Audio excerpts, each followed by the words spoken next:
Hi, good morning and or good afternoon to you, wherever you are out there. It's good to have you on this day to talk about SAP Role Reduction. We're going to do a deep dive into how do we do some cleansing on the role side of your SAP authorization concept. My name is Rogan Morrison, and I'm actually sitting out in Cape Town. It's a cold, wet, miserable day in Cape Town here. Winter has certainly arrived, but I'm sure for many of those of you who are out there, if you're in the northern parts of the hemisphere, you're in summer, and yeah, we hope we're going to have a good time in the session today. Just for your information, this webinar is recorded, and there will be a link sent to you afterwards of the webinar recording. Please also, if you do have any questions, please pop them in the questions box so that we can answer those at the end of the session. We do have some time for that, and if we will be able to answer those as best possible. Good. Without further ado, let's jump into the session itself and get cracking in terms of what we're going to do in the session today. So just a quick overview of the contents of what we're going to cover. We're just going to cover some company information. What do we do as voquzlabs? We're going to look at some of the context of our user provisioning, authorizations, and compliance. And then we're really going to get into the role reduction. How do we get to the position that you're in with this historical, overgrown role concept? How did we get there? What have we seen from organizations that we've dealt with? And what are the challenges there? What happens if you just let this continue? So we'll show you some ideas of what happens if you just keep things as is. And then what can we do to support you in this? And then from contracting perspective, what options do we have available? Good. Oops, I'm clicking on the wrong one here. Let's go to the company to start with. So just a bit about voquzlabs. We really do a lot of work with many organizations across many industries, and we have two specific product sets, our SAMQ solution, which is an SAP license optimizer, and we're not going to focus on that today. We do a number of webinars and have a lot of content around how we optimized and how we help organizations reduce their total cost of ownership of their SAP license contract. And that covers a number of different areas, but we're specifically going to focus on our SETQ solution today and specifically our role reduction side of things. This is totally unique in the SAP world. There are not any organizations that we know of that are doing a role reduction for customers, especially before they move to S/4HANA, before you want to change and do upgrades, etc. You should always try and get to a state of cleaned roles so that you take less garbage or less content into your new S/4HANA, and you have a very clean, neat system to work off. And that really makes the huge benefit for your end users, your business, your administration, etc. On the SETQ side, as I said, we cover a lot of other areas such as authorizations and roles and user provisioning, all your compliance aspects as well, and password manager. And we have a very nice web GUI that wraps this all up. And on top of that, we have advisory services both for licensing and also for our authorizations and compliance. So we help organizations understand how they can get to the best optimal state of running their SAP environments on whichever platform they are using. And just as a note here, we, from a SETQ perspective, we act on behalf of the CVIS organization and have a global exclusive sales rights outside of Germany for the SETQ solution. So a little bit about voquzlabs as an organization, started up in part of a bigger organization, voquz, but splits up. So we, in essence, started in 2012, if we go back to that, and we started developing the SAMQ solution. And our founder, Peter Ratti, is still with us as the managing director, and really came out of a large utilities organization helping to understand and manage better the licensing compliance. And that's really where we are with SAMQ today. We have different offices all around the world doing the SAMQ and the SETQ side. And in 2018, we combined our efforts so that we could have a bridge between the authorization concept and the licensing concept, which is really important. And now we have, as I say, global expertise sitting in different regions across the world at the moment. Okay, user provisioning, authorizations, and compliance, a really important aspect of your SAP landscape, making sure that you run your landscape effectively for end users, for the user provisioning and the authorizations of those users and their compliance. And that's why we have two solutions linked together, because you can't do licensing and the compliance that you have in a license aspect without your authorizations. And the same way, vice versa, if you don't have something that's helping to manage your authorizations, it's very difficult to also manage your licensing compliance side. So the two of these solutions sit side by side. And really, where's the business case for these specifically, and how do we work with organizations to meet their strategic business objectives, the SBOs, especially CIOs say, well, what's the business case? Why should we do something like this? Of course, there are three main areas that we look at. First of all, cost reduction, financial risk avoidance, and operational efficiencies. These are key SBOs, as we call them in the enterprise architecture space or in the financial space. Most organizations have these. And so we always align to these strategic business objectives. And so we have specific modules, as you can see on the left here, and we have various implementation services, managed services, and authorization expertise. And we always try to reduce costs, so drive costs down. And we're going to specifically look at this role reduction as a cost reduction exercise for most organizations. We also help with audit preparations, internal audits, etc., password resets, reducing the number of passwords. Of course, financial risks come with SOD conflicts, IT audits, SAP data theft, etc. And then when you want to drive up operational efficiencies, you want to look at things like creating a single authorization concept, having roles recertifications for all of your end users who go through various trainings, etc. And then your role optimization, of course, you want to keep and maintain only the roles that you need to have in your organization. And really, what business value does this give you? It helps you to increase your compliance, make sure that you have efficient user provisioning, and you have adequate access management of your SAP solution. So anywhere across your transformation journey that you may be on as an organization, you want to manage your roles and the authorizations of those in your SAP system. And so this is really the high level business case behind what we do. So uncontrolled growth of roles, how did we get to this position? And I think this is probably the most important aspect of it here that we're going to talk about. So how did this happen and what are the symptoms? So what do we often see when working with customers around their roles? So first of all, many users are copied in the system. So it's quicker and easier to copy a user. And when you do that, all the relevant roles that come with that user are then copied across. And now certain users have additional roles that they don't necessarily need or require. You have reorganizations. Oh, we've seen this so often in organizations. Every year, every second year, they do a reorganization of the positions and the tasks. Their business model changes, and this is quite common in most organizations. The business model is reorganized, and because of this, certain positions become no longer relevant. New positions are created, additional tasks are now started, etc. Companies buy additional other companies. So they start with some additional acquisitions. We now start blending and merging additional roles and business models together. And this creates additional roles in the system that are not necessarily necessary. Roll out to other organizations. So again, you might have some acquisition or you've started with a core implementation of SAP, but you haven't necessarily rolled it out to other divisions, other geographies, other landscapes within your IT application layer. So now you start this rollout, again, additional roles and other tasks start taking place. Missing control processes, of course, as soon as there's some missing control processes, immediately authorizations step in and the IT department says, hey, we need a role for this, we need to manage this, we need to maintain the authorizations for this, let's create a new role, and a new role is developed and we start managing this role. New SAP technology products. We've certainly seen a lot of those and they come up every year. So as you add a new SAP technology product, whether it be on the cloud or whether it just be an on-premise solution, you now need to manage additional roles and additional tasks, etc.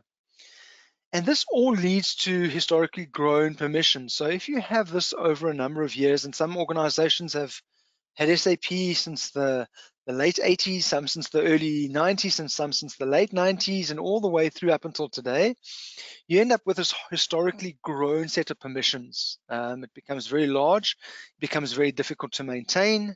And when we look at the administration effort, I'm sure that many of you can say this is a high administrative effort that is required to maintain and manage all of these different roles. Secondly, the analysis of the roles and the transactional assignments has become increasingly difficult. Why? Because when we started out way back in the 90s and early 80s, there was only a handful, when I say a handful, maybe a few thousand transactions. So you didn't have so many transactionals and the objects and the elements inside those transactions, the variations. You didn't have as many Z codes. So all the ABAP programming that you've actually developed, all of that has expounded almost exponentially. So today that we have close on 160,000 different transactions, and all the relevant objects inside of those transactions need to be measured, managed, as well as all of your Z and development code that you've actually added to this. So users don't necessarily only have one task role or profile. They have collective roles, they have individual roles, they have all these profiles. So users have a plethora, a whole mishmash of different contexts when it comes to their roles. And we need to break that down and start making that much easier to manage. So employees, even within the same task pane, have different permissions. So you can take somebody who's a general ledger accountant, and they may have the same task pane as another general ledger accountant, but they have different permissions due to longevity in the company, the different role that this person plays. So it may be that you find in your organization you have the same person fulfilling the same type of position, but their permissions are very different. And that's really difficult to manage. So we want to get that all cleaned up. And what we also see in many organizations is, in terms of how did this happen, is that the request for user copies are increasing. So in other words, hey, just copy that user over there, give me the same permissions that that user has, and when I have the same permissions, I'm A for away. Okay, but this doesn't necessarily mean that those are the right positions that individuals should be having. Okay, so the question comes down to, what happens if we just let everything like this continue on an ongoing basis? Okay, so we want to try and get rid of these historically grown permissions, and therefore the ongoing proliferation of this really results in 6 major risks that we've seen. So first of all, there's an increase for likelihood of fraud in the company. I'm sure most of you are aware.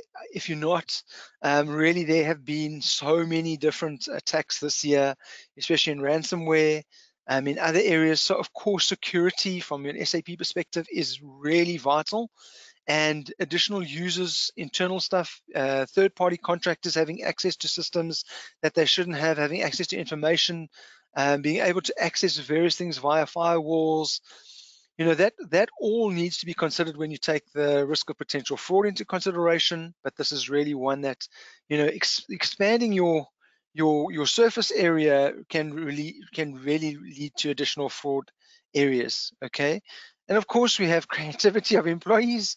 They want to try out different things. They want to see different critical accesses. Can I get access to FI, some CO, some HR data? They start checking to see, can I see which people are going on leave potentially, or what does a salary register look like, etc. We all know that these are out there, so employees try to check it, and suddenly they find they've got access to something that they shouldn't have access to. And of course, the increased effort in maintaining the role transparency. How do we make sure that our transparency of what we're actually trying to administer is kept at the simplest level? There's 3 of those. Some other ones, risks on the side here, your licensing. So in other words, a volume of involuntary calls distort the license measurement, and it can increase your costs. So the more transactional elements that people have, especially when we look at things like professional licenses, where people are doing create type transactions, that can increase the license usage. And you don't want to have that. You don't want to be in a position of having an audit where, because certain people have used transactions unnecessarily, you then end up having a greater license measurement. I think of a specific module that comes to mind in this case is the real estate module. And you know, if somebody just clicks in the real estate module and does an RE transaction, all of a sudden they get measured as a licensed user, and they may not necessarily need that RE license. and that then causes you to have a much higher value in terms of your audit, and you end up having to do a true up for people that don't necessarily actually use that functionality in your SAP system. Of course, your audit is then also has additional pain in, as I've just mentioned. So conflict-related separations of duties are a hindrance to the internal audit team. Why? Because now you have additional strain put on your segregations of duties, your audit framework, the rule set that you build around this, the framework that you build is now stretched to the limits. So you want to reduce that. You want to make the internal audit process much simpler. So that's really what we want to do here. We want to eliminate these risks. And then thirdly, your S4HANA migration. Lots of companies are looking at that. 2025 is coming, 2027, I mean, and then 2030. So of course, organizations are planning their S4HANA migration. And if you go with this on a brownfields approach, in other words, you maintain the existing authorization concept almost, and bring this entire role set into your S4HANA, this is going to be quite painful. So really what we really want to help organizations with is, before you start with your S4HANA migration, plan a way to clean up your existing, like you clean up data, clean up your role set. It's much easier to take a smaller role set into S4HANA than it is a very large, cumbersome role set in. It just means your speed of use, your end users' availability to use things and the tickets that they create is going to be much, much, much less. Okay, what can you do to solve this problem? So we've had a chat to many different organizations. And first of all, the first thing we need to understand is what do we need to clean up before we start this? So first of all, there can be one or more users. So we need to look at the role assignment to the user. So that's really important. So you'll see when we look into the demo of the system itself, we have that really as our first point of trying to clean up. So can we reduce a set of role assignments to users, or can we reduce the number of users?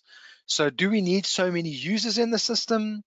Can we reduce those first? And that'll help immediately eliminate certain roles. Then we need to clean up the single roles from the composite roles. So we need to see which single roles have been created, which single roles have been used to create a set of composite roles or a composite role. And now we need to see, can we eliminate certain of these single roles? And that's really important. In the context of our solution, we call them A jobs and J jobs. An A job is a single role task job, and then we have a composite role, which is a J job made up of multiple roles. So again, we want to clean this up. And then lastly, we want to clean up the inside of the single roles. So in other words, all the assignment that you have in terms of transaction sets, in terms of objects, the characteristics, the variations, etc., inside of a single role, we want to clean that up as well. Okay. So in terms of what you can do, if you had to do this on your own, and we've asked many companies what they would do to do this, well, you kind of get to the point where you have to do a hard cut. In other words, you have to go to the department, you have to start doing an interview. This takes time, this takes effort, this takes a lot of understanding of the individual roles and the business processes that are taking place in organizations. And my experience with organizations is that most times their business processes have not been adequately maintained or managed or not up to date. So therefore, when you start this, you almost have to start with a business process reorganization to understand what people are really doing in the business, and then start slowly cleaning up which relevant roles are applicable. So you do this on a departmental level, and you schedule many interviews. Or you can then add to this a trace analysis. So you can run your ST03, your ST01, or your audit log, and you can start tracing this. You can do a total new concept redesign, so you can start from scratch, or you can do a hard cut. In other words, you take all the roles or many of them away, and then you ask your end users to reapply for them. That process is quite painful because all of a sudden end users were using the system in a certain way, and now they no longer have access anymore. And it's almost like you create a set of angry end users, and you as the IT department are certainly not going to be in the best position with your end users. So this is the standard way way that most organizations go about this process, and it's quite a tiresome, cumbersome, a non-cost-effective approach to doing this. So how do we support you in doing this? And what I want to show you now is I'm going to jump across into our actual demo system. So I'm going to jump across here, and I want to just show you in our actual demo system what we have in terms of our reduction manager. So let me just start with the dashboard itself.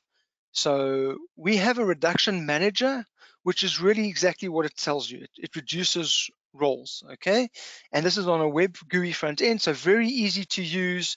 Any IT administrator can use this, a basis individual, your authorizations team can use this on a regular basis. This is normally connected to our backend SetQ solution, but if it's not, we can still run this, and I'll explain to you how we do this for you as an organization quite quickly and easily. So first of all, in the dashboard, what do we see here? We see a little start calculation up the top here. I'm not going to run this because you can see it takes about, in our demo system, about 8 minutes and 13 seconds to run this. We've run it a few times, so this is run number 14. It's got some iterations here. When was it last run, and when did it finish? So I can see a start and finish time here, etc. On the right-hand side here, I get some information about the user jobs.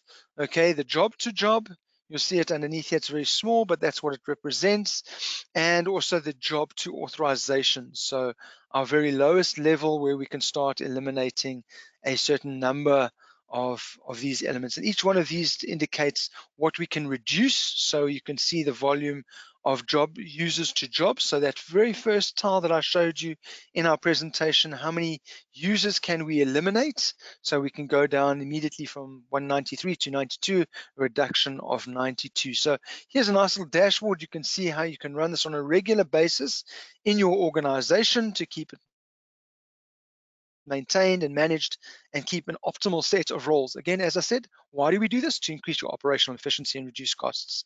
We can see here that we're running it on about 70 odd users here. We've got a number of the number of different jobs, total volume, the traces that we run, what it covers, so 67,000 different traces, and the number of authorization objects that we're catering for. In this case, is close on 2 million. So quite a high volume of authorization objects in this case. So let's go and have a look quickly at the user to job and see what it shows us once we've actually run our reduction manager. So in this case here, I get a list of users which indicate to me that the username. So I've got Mr. Guipel, Mr. Yassar, Ms. Craig, Anna Klug, etc. And what I see here is the job name, in other words, the role name. I see which role is relevant in terms of what can be reduced.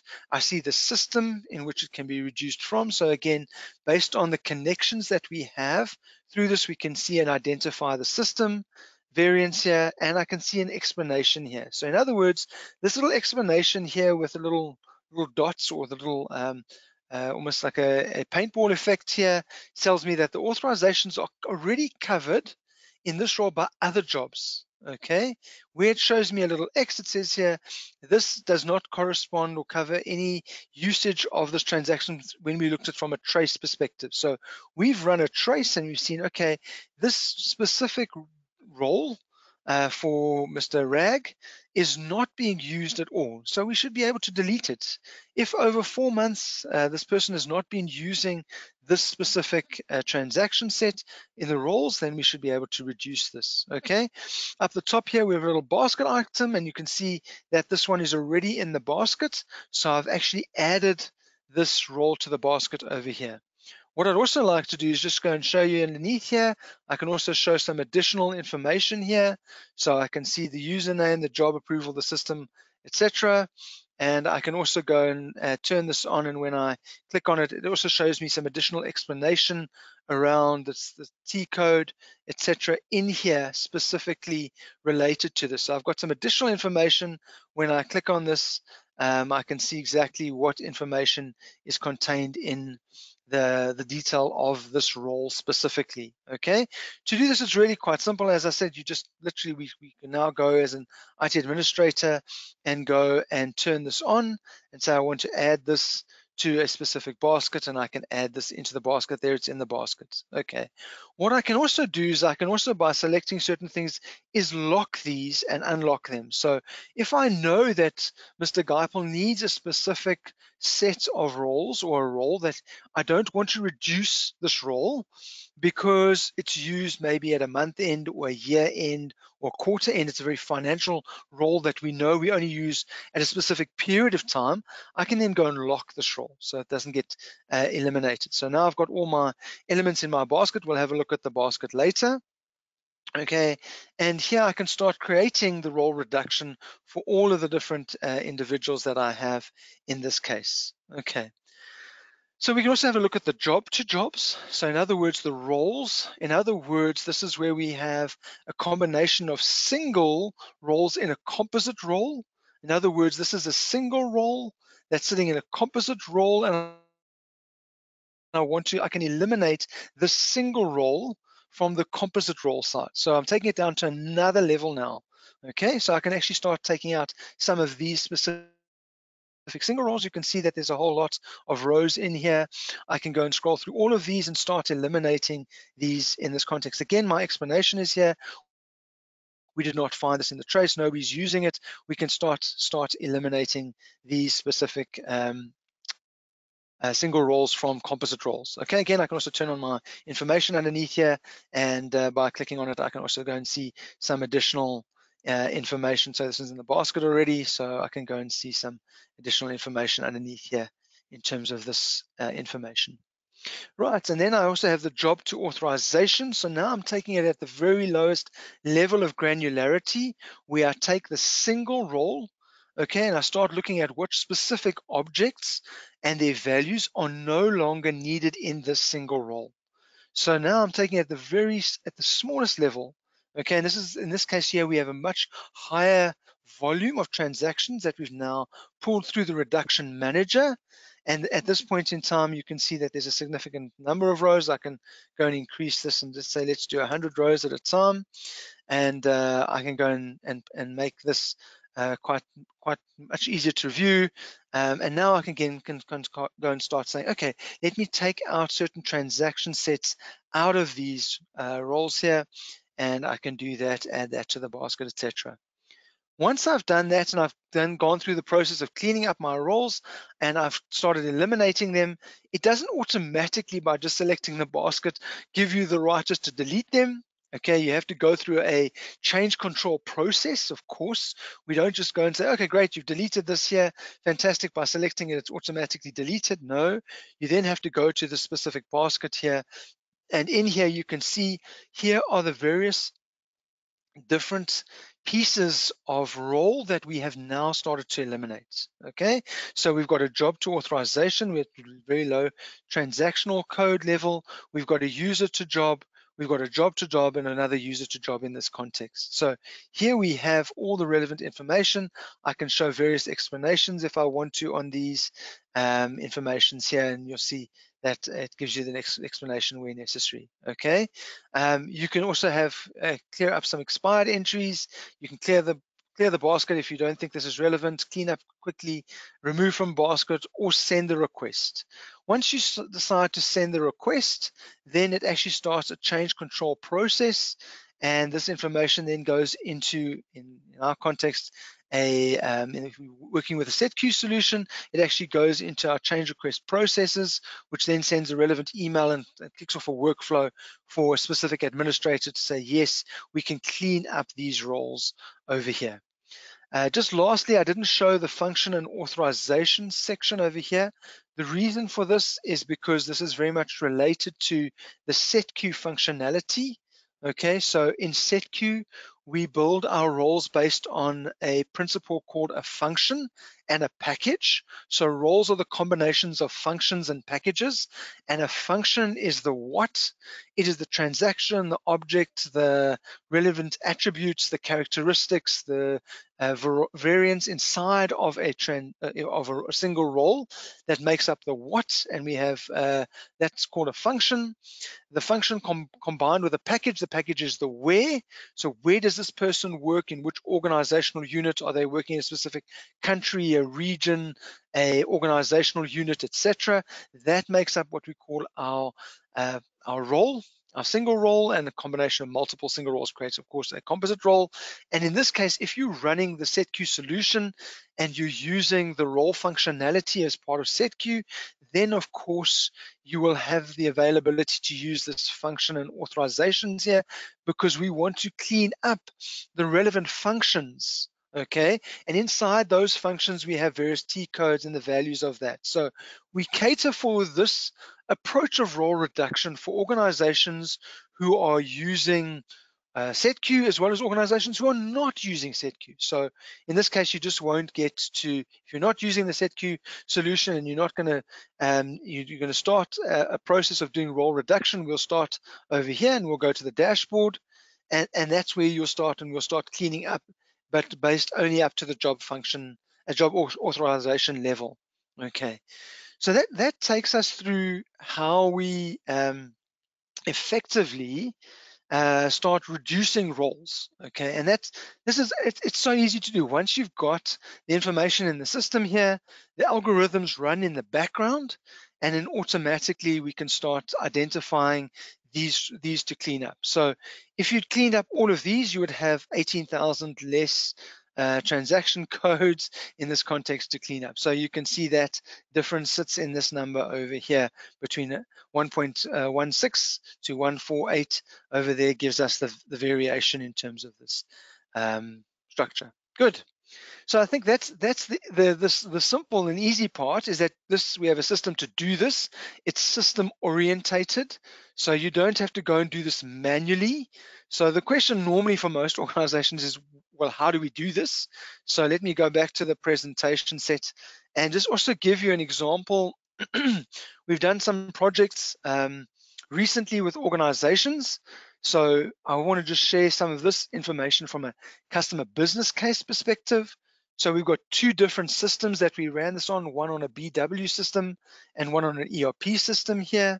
So what we came out with, a reduction in the BW system, was about 35% of the assigned roles. You can see that we ran this in the BW system, as we did with the ERP system, over a number of different runs. So we had one on the 3rd, again, did some cleanup on the 9th, the 24th, the 21st, etc. So we do multiple runs, and as you can see, over time, this starts to get cleaned up and cleaned up and cleaned up.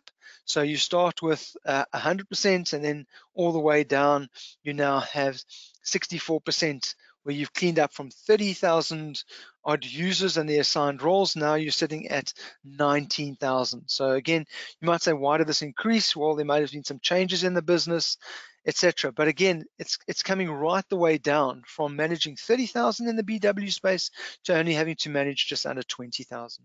In the ERP side, it was significantly much better. So this was a reduction of 63%, starting off in the 3rd of July with 110,000 assigned roles and aggregate users here, and over a space of roughly a few months, getting into April this year, we got it down all the way down to only 40,000. So when companies go and start off with 100,000 and you end up with 40, it's a significant less administrative effort to manage. You have, as I said, you start eliminating all of those 6 major risks that I pointed out earlier, making it much easier for you to continue managing your SAP system. So how do you contract with us? What do we do? What do we offer for organizations? How do we engage? Well, first of all, we do a role reducing quick check for most organizations who are not using the SetQ functionality. How does this quick check work? We activate a SetQ trace collector. So we come in and we ask you to install a bit of a trace, and this trace runs for about 4 months. We want to make sure that we get a very good sample set of what users are doing in the system. And the reason why we run it for 4 months is because of the financial quarter ends, etc. We want to make sure we don't eliminate any roles that may be used at quarter end, month end, and necessarily year ends.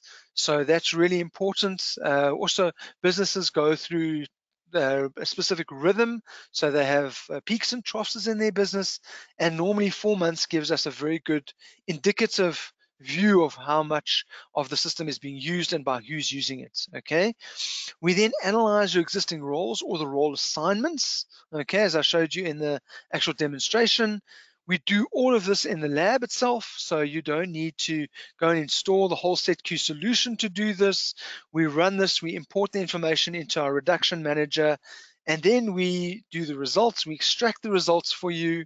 As we just showed you some of these results, we can we have anonymized data. So as part of this role check, you get it anonymized. Unfortunately, we give you a final presentation and we include some recommendations for action. So this is the process that we run through.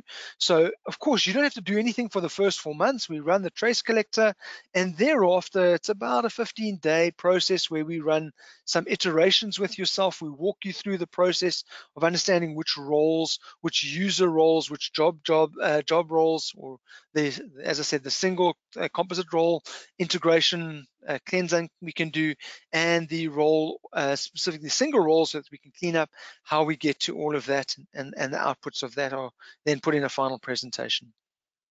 Okay, how do we proceed? You can call us and say, hey, we want a call with an authorization expert to maybe explain this or show us more detail or walk us through this, or you can actually order our role reduction quick check. And that's really the process that we run from a role reduction perspective. Good. I see some questions coming through, and this is the time for questions. So let's jump into the question bar itself. And I just want to grab the question pane here. And let me just make it a little bit bigger so I can read it on GoToMeeting. So the first question is, can the trace record what is being used with firefighter roles? The answer is yes. Remember, we take the trace across the entire SAP landscape, all of your relevant production systems and your development systems, because you're having developers also using certain things in your system. Remember, you often go through a principle when you're in an implementation mode that you assign higher authorizations to consultants, and then these get assigned to the support team, and so people end up with SAP All or SAP New transaction sets that they don't need. So that's not a great place. So definitely we can do that. Quick other question here. So I hope that answers your question there. In terms of the firefighter roles, how do you do mapping of roles, transactions to SAP license types, etc., user, professional, user license, etc.? So we have two ways of managing the integration between a user and a license type. So one of the things that we do is, and let me just give you some context around this. We have in the SAMQ solution, we have two ways of um, defining the license types. Okay, one is a user-based and the other one is an authorization-based. So if you have a contract that is authorization-based, in other words, it says you are authorized to use the SAP application in such and such a way, that is an authorization-based approach to licensing.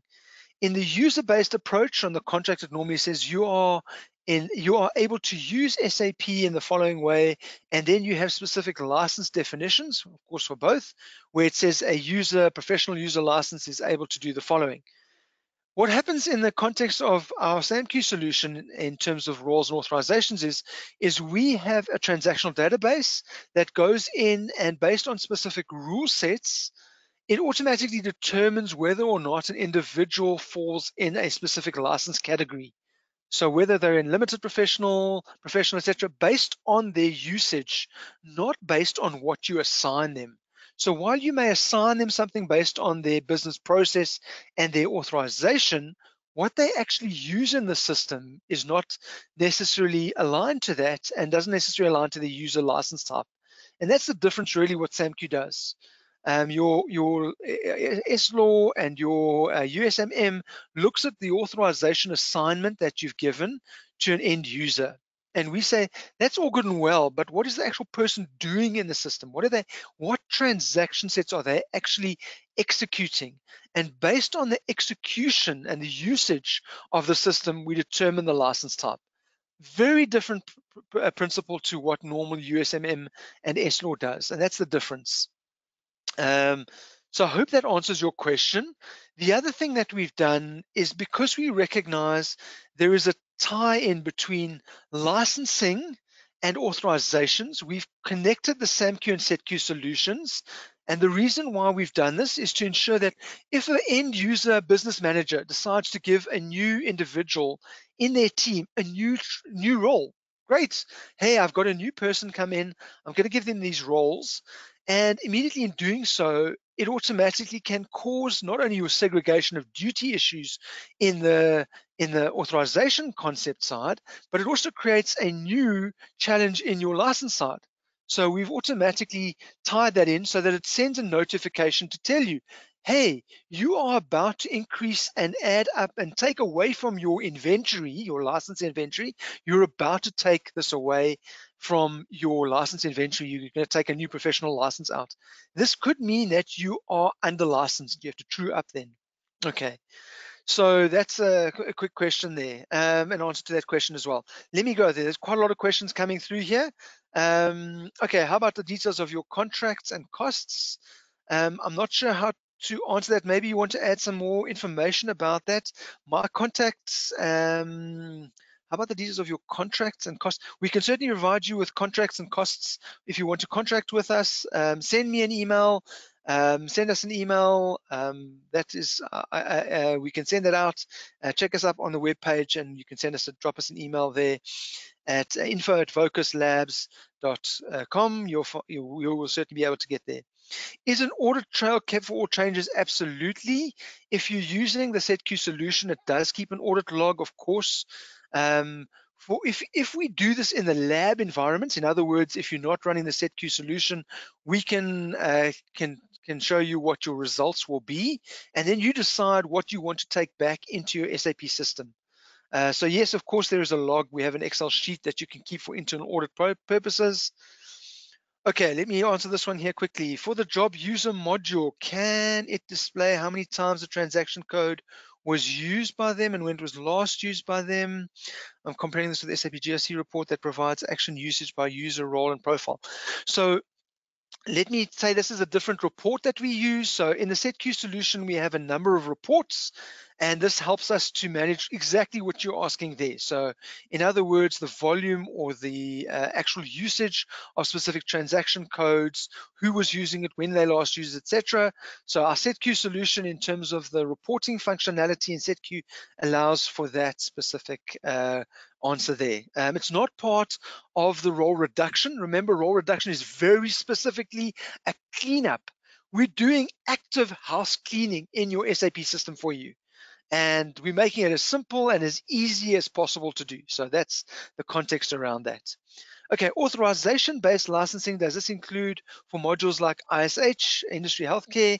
Yes, we can do it for ISH. So what we need to do for ISH in terms of authorizations and other industry modules is look at the definition set specifically for ISH or IS banking or IS oil or gas or whatever it is, and look at what SAP's definition set is for that licensing. And we can certainly do that. So we have a capability to what we call customize the SAMQ solution to manage ISH modules or IS modules. Okay. Does run of SETQ differ from SAP USM and L laws in terms of results of numbers? Yes, it does. We can show you, and certainly please have a look at our web page, and if you need information, I'll get in touch with you to show you some examples. What the difference is between SAMQ, because SETQ is a little bit different, SAMQ and USM and LNOR tools, I've got a very specific set of slides that detail the differences between those. Okay. Reduction management gives real-time data. Is it based on traces you take down? So it can give you real-time data if you're running the SETQ solution in your SAP landscape. If you're not, you need to run the trace and then have at least 4 months to start with. So it wouldn't give you very good, verifiable data if you did a trace for 1 day or 1 week or even 1 month. That's why we run it for 4 months, because we recognize that in the business, as I said, there are these rhythms. the business does certain things and certain departments do certain things during certain times of the month. Okay, especially I think of finance, all the month-end closure procedures.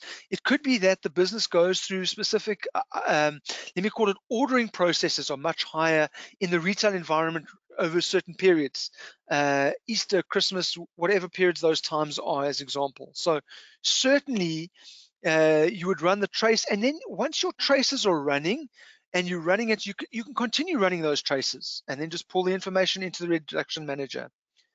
What is the main purpose to use USML law? That's really for licensing management to do an SAP audit.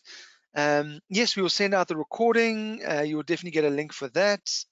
How does SETQ differ from Snow Tool for SAP? Okay, I can't give you a functional detailed description of Snow. I don't work in it, but SETQ is an SAP authorizations and compliance management solution. It is very modular. You can't compare SETQ to Snow. It's more the SAMQ solution that we'd compare to Snow. SAMQ is a license optimization solution, and it helps you manage your users, your engines, your digital access, as well as managing. We do stuff around the database licensing for HANA, etc. So, but that's something we can certainly help you with if you have an organization that's looking for license optimization. We have a number of different capabilities in that space. So certainly reach out to us and we can definitely give you help on that side. Good, we've had a whole lot of questions. I hope I've answered as many of them as possible. Okay, some more questions coming through here. Again, great. Please keep the questions coming. It helps the rest of the audience understand what we're doing here, etc. Okay, clarification and response. There's a difference between authorization-based license measurement and usage-based. Isn't usage based on authorization objects? Yes, in the context, there's no, it's authorization-based is based on a contractual negotiation that you've had with SAP. Okay, so SAP uses authorization-based licensing in their contract, and authorization-based licensing is a far stricter licensing set of conditions as compared to usage-based. So that's the first thing. Usage-based is let me again clarify this for you. Usage-based very much in the context is you are able to use the software in the following manner. Okay, and in this case, usage-based makes use of, from a audit perspective, they look at the authorization allocation for every single user. But we do it differently. We don't just look at the allocation, we look at actually what people use in the system. Because why would you want to pay for something you don't use? And that's the principle we work on from an authorization licensing perspective. Okay, I hope that answers your question, but if you want to, we can have a separate discussion around and show you some examples. Maybe reach out to me. Let's take you through I can go through a demo of usage-based versus authorization-based in our demo system, but this is on the SAMQ system. So if you need that, certainly reach out to us and I can give you a demo on that. Okay, does SETQ integrate the segregation of duty principles for role reduction? Okay.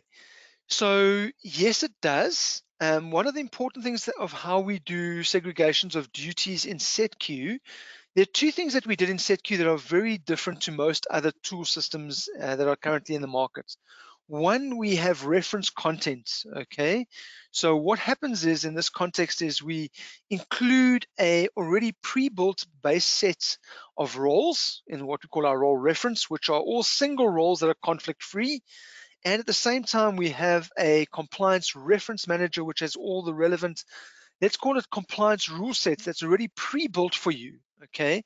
When you apply these in the context of role reduction, it also takes into consideration the compliance aspect in this space. So when you if you take your cleaned up roles and you want to make sure that they're compliant from a segregation of duty perspective, we take them back through the compliance reference manager and the compliance manager in SETQ, and it automatically identifies all those segregations of duties and starts highlighting those for you, and you can start eliminating those and mitigating the compliance aspects of your actual reduced roles. So we have a basis to do that as well. So that you just need to be aware. And I shared about a month and a half ago, I shared a way that we do this using our identity manager, the role manager, and the compliance manager to take into a system. If you wanted to start and get, and I like the question from this context, if you were going towards, let's use an example, if you were going towards S4HANA and you really wanted to take up a clean set of users, roles that are all segregation of duty free as close as possible. Of course, it's never going to be 100%. You're going to have to mitigate some in any business. But if you want to get as close to possible, then we do the user reduction, we do the role reduction, and we push it through the compliance manager. And based on that, you come into S4HANA with a very clean, neat set of users, roles, and they're compliant as far as possible. Okay, yes, can we install SetQ package on a native SAP system? Yes, certainly. The installation and required integration for this, normally depending on what areas you want to look at, we have takes between 3 and 4 months. It's a very quick installation implementation process. We have a whole templatized approach to the implementation, and on top of that, as I just explained, we come with reference content. So we've already pre-built all the standard roles for S4HANA, for SAP ECC. We have a whole lot of segregation of duty audit rules already pre-built. Don't start from scratch. So the process of your implementation is significantly speeded up because we come with best practice. Please reach out to me. I can show you a project plan. We can show you live examples, and we can have a detailed discussion with one of our in-depth project managers for that purpose if you want to. Fiori apps and roles on the Fiori apps. Yes, we can do Fiori apps based on the catalogs that you have. So if you want to analyze the Fiori roles and all the catalogs that you've created on your Fioris, SetQ manages this. So in the SetQ side of things, we can manage the Fiori elements of it. And we can have a look at in the context of the roles that Fiori does, we can pull these out and start managing this as well. So yeah, we connect, just as some side context here. SetQ creates a single authorization concept across the entire SAP landscape, including SAP cloud and non-cloud solutions. Why? Because you want to eliminate having to try and do multiple authorization concepts in every single different application of SAP that you're using, like BW and ECC, and then SAC and success factors and HCM. Every time you've bolted on something new on the SAP side, you don't want to have to do a separate authorization concept for each of these different modules. And that's really why we try to, again, coming back to the high level, what is it that we try to do? We try to reduce costs by simplifying, by optimizing efficiency, and making it as simple and easy to use, but yet fully compliant. And that's the important part. Okay, any more other questions? We've covered a whole lot of questions. As I say, if you need more information, please reach out to us, info@voquzlabs.com. We can certainly get back to you. If you want other demonstrations or want to have a look into demos of the other modules of SetQ and how it works in terms of how we do role reference content and role reduction, please reach out to us. We can give you specific, as I said earlier in this one slide up, let me just go. In here, you can speak to an authorization expert specifically, and we can go and really do some specific areas if you want to, or you can actually do the authorization check. Yes, we can help with a business case, of course. We also have for you, if you're really interested in our SetQ solution, we have a POC that we run with many organizations. They want to understand the SetQ structure before they even purchase it. So the way the POC works, I'm just going to quickly highlight it for those of you who are out there. Our POC is really easy to use. It's a month, and it's about 3 or 4 days. We install all the core modules for you on a ABAP system. You then get a detailed demo system as well that you can work in. So there's already pre-configured data and you can now start testing things out. And we run a 3 to 4 day workshop with you, and we have some detailed, really expert consultants in this POC, and we help you to understand the principles of how to set queue work. It's a very easy, quick installation POC. If you want to do a business case and help you with that, we can certainly do that. And it's we keep it as low cost as possible. It's a 3 or 4 days only, so people want to get a look and feel, of course, before they want to build a business case. They want to feel what the solution does for them and how quickly and easy it is to use from a user-friendly perspective.